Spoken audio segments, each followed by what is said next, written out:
शांताकारं भुजंगशयनं पद्मनाभं सुरेशं विश्वाधारं गगनसदृशं मेघवर्णं शुभांगं लक्ष्मीकान्तं कमलनयनं योगिभिध्यानगम्यं वंदे विष्णुभवभयहरं सर्वलोकैकनाथं।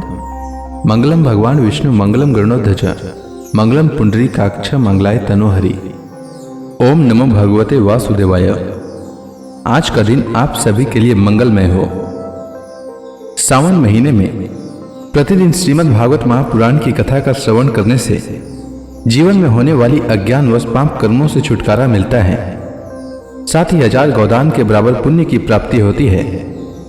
हमारे चैनल पर आप प्रतिदिन श्रीमद् भागवत महापुराण की कथा का श्रवण कर सकते हैं। साथ ही इस चैनल पर सावन मास में आने वाली सभी व्रतों की कथा और व्रत से संबंधित जानकारी भी व्रत से पहले उपलब्ध करा दी जाती है।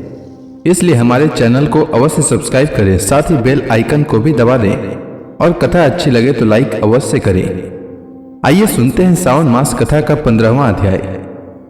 श्री सुखदेव जी कहते हैं, परीक्षित, उस समय जब ग्वाल बाल खेल कूद में लग गए तब उनकी गौवें बेरोक टोक चरती हुई बहुत दूर निकल गईं और हरी हरी घास के लोभ से एक गहन वन में घुस गईं। उनकी बकरियां, गायें और भैंसें एक वन से दूसरे वन में होती हुई आगे बढ़ गईं तथा गर्मी के ताप से व्याकुल हो गईं। वे बेसुध सी होकर अंत में डकारती हुई सरकंडों के वन में घुस गई।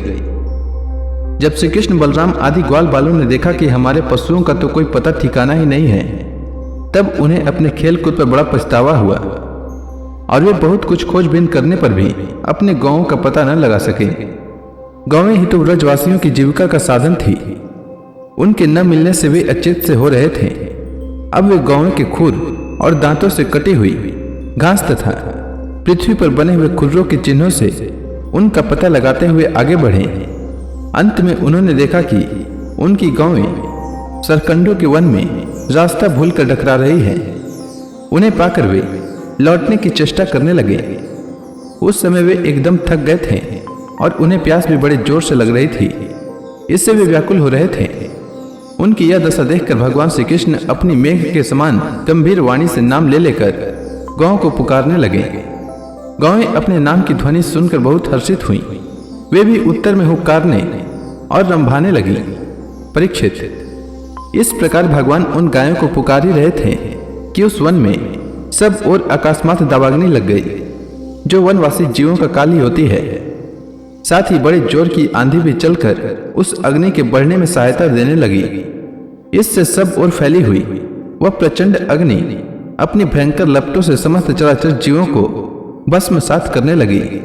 जब ग्वालों और गायों ने देखा कि दावानल चारों ओर से हमारी ही ओर बढ़ता आ रहा है, तब वे अत्यंत भयभीत हो गए और मृत्यु के भय से डरे हुए जीव जिस प्रकार भगवान की शरण में आते हैं, वैसे ही वे श्री कृष्ण और बलराम जी के शरणापन्न होकर उन्हें पुकारते हुए बोले, महावीर श्री कृष्ण, प्यारे श्री कृष्ण, परम बलशाली बलराम, हम तुम्हारे शरणागत हैं। देखो, इस समय हम दावानल से जलना नहीं चाहते हैं। तुम दोनों हमें इससे बचाओ।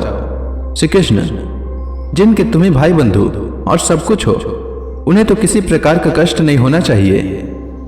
सब धर्मों के ज्ञाता श्याम सुंदर, तुम ही हमारे एकमात्र रक्षक एवं स्वामी हो। हमें केवल तुम्हारा ही भरोसा है। श्री सुखदेव जी कहते हैं, अपने सखा ग्वाल बालों के एक दीनता से भरे वचन सुनकर भगवान श्री कृष्ण ने कहा, डरो मत, तुम अपनी आंखें बंद कर लो। भगवान की आज्ञा सुनकर उन ग्वाल बालों ने कहा, बहुत अच्छा, और अपनी आंखें मूंद ली। तब योगेश्वर भगवान श्री कृष्ण ने उस भयंकर आग को अपने मुंह में पी लिया और इस प्रकार उन्हें उस घोर संकट से छुड़ा दिया। इसके बाद जब ग्वाल बालों ने अपनी अपनी आंखें खोलकर देखा, तब अपने को भांडेर वट के पास पाया। इस प्रकार अपने आप को और गौओं को दावानल से बचा देख वे ग्वाल बाल बहुत ही विस्मित हुए। श्री कृष्ण की इस योग सिद्धि तथा योग माया के प्रभाव को एवं दावानल से अपनी रक्षा को देखकर उन्होंने यही समझा कि श्री कृष्ण कोई देवता है। परीक्षित, सायंकाल होने पर बलराम जी के साथ भगवान श्री कृष्ण ने गौएं लौटाई और वंशी बजाते हुए उनके पीछे पीछे व्रज की यात्रा की। उस समय ग्वाल बाल उनकी स्तुति करते आ रहे थे। इधर व्रज में गोपियों को श्री कृष्ण के बिना एक एक क्षण 100 युग के समान हो रहा था। जब भगवान श्री कृष्ण लौटे, तब उनका दर्शन करके वे परमानंद में मग्न हो गईं। तो इसी के साथ श्रीमद् भागवत महापुराण में वर्णित गौ और गोपों को दावानल से बचाना नामक यह अध्याय समाप्त हुआ। इसके आगे की कथा मैं कल के अध्याय में सुनाऊंगा। तब तक के लिए भगवान हरि का नाम लेते रहें। तो प्रेम से बोली भगवान विष्णु की जय, श्री कृष्ण भगवान की जय, समस्त देवी देवताओं की जय।